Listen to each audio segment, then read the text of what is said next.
Samajwadi party के अध्यक्ष अखिलेश यादव उत्तर प्रदेश की रामपुर लोकसभा सीट से चुनाव लड़ सकते हैं। अखिलेश यादव ने हाल ही में जेल में आजम खान से मुलाकात की है,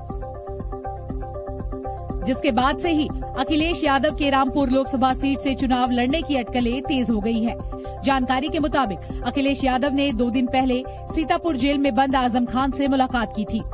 सूत्रों के मुताबिक मुलाकात के दौरान कई लोकसभा सीटों पर चर्चा हुई, जिनमें रामपुर की सीट भी शामिल है। खबर है कि आजम खान ने अखिलेश यादव को रामपुर से चुनाव लड़ने का आग्रह किया और इस मुलाकात के बाद से ही अखिलेश यादव के रामपुर सीट से चुनाव लड़ने के कयास लगाए जाने लगे। हालांकि इस बारे में न तो अखिलेश यादव और न ही पार्टी की ओर से कोई बयान सामने आया। दरअसल आजम खान के दबदबे वाली इस सीट को समाजवादी पार्टी अपने लिए सबसे सुरक्षित सीटों में से एक मानती रही और अगर अखिलेश यादव रामपुर से मैदान में उतरते हैं तो इससे पश्चिमी यूपी में सपा समर्थकों में उत्साह तो बढ़ेगा ही, पार्टी को भी मजबूती मिलेगी। और लोकसभा चुनाव से पहले पूर्व वायुसेना प्रमुख आरकेएस भदौरिया बीजेपी में शामिल हो गए।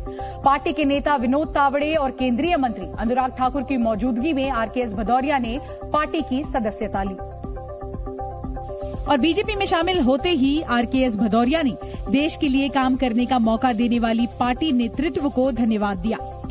सबसे पहले मैं माननीय प्रधानमंत्री मोदी जी का, भारतीय जनता पार्टी प्रेसिडेंट श्री नड्डा जी का और यहाँ उपस्थित मंत्री जी का सबका धन्यवाद देता हूँ।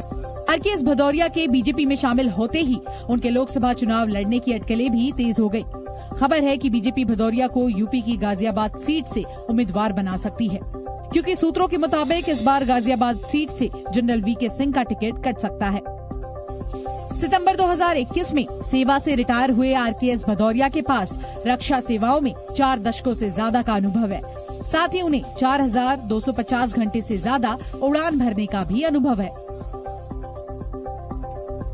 और डिजिटल दुनिया यानी social media platforms, OTT, YouTube जैसे साइट से आपके दिमाग पर भारी असर पड़ रहा है। दिमाग की एकाग्रता घटती जा रही है और ताजा रिसर्च के मुताबिक आपको बता दें कि इंसान की एकाग्रता 2 मिनट 30 सेकंड से घटकर अब बस महज 47 सेकंड रह गई है। डिजिटल दुनिया की वजह से लोग अब दिमाग से रिलैक्स करना भी भूल चुके हैं। थोड़ी थोड़ी देर में ब्रेन को डिजिटल दुनिया की मल्टीटास्किंग की तलब होने लगती है। फोन, कंप्यूटर और सोशल मीडिया को ज्यादा देखने की वजह से दिमाग सूचनाओं को लगातार प्रोसेस करने में लगा रहता है, जिससे मेंटल हेल्थ पर गहरा असर पड़ रहा है। इसी के साथ साथ डिजिटल वर्ल्ड अपने हिसाब से इंसान के दिमाग को भी चला रहा है, जिससे इंसान खुद पर अब काबू होता जा रहा है। और आपको ये भी बता दें कि किस तरह से इन सब की वजह से लोगों को ध्यान केंद्रित करने में मुश्किल हो रही है। लोगों को ध्यान देकर किताबें और अखबार पढ़ना तक मुश्किल हो रहा है। वहीं बात करें छात्रों की तो छात्र पढ़ाई पर फोकस नहीं कर पा रहे हैं। याददाश्त पर भी इसका असर पड़ने लगा है। सोचने और समझने की क्षमता भी कम होती जा रही है। एंजाइटी, डिप्रेशन, हाइपरटेंशन की समस्याएं भी लगातार इसकी वजह से बढ़ती जा रही हैं। दिल्ली के पांडव नगर इलाके में 4 साल की बच्ची से रेप के बाद गुस्साए लोगों ने आरोपी के घर के बाहर जमकर तोड़फोड़ की है।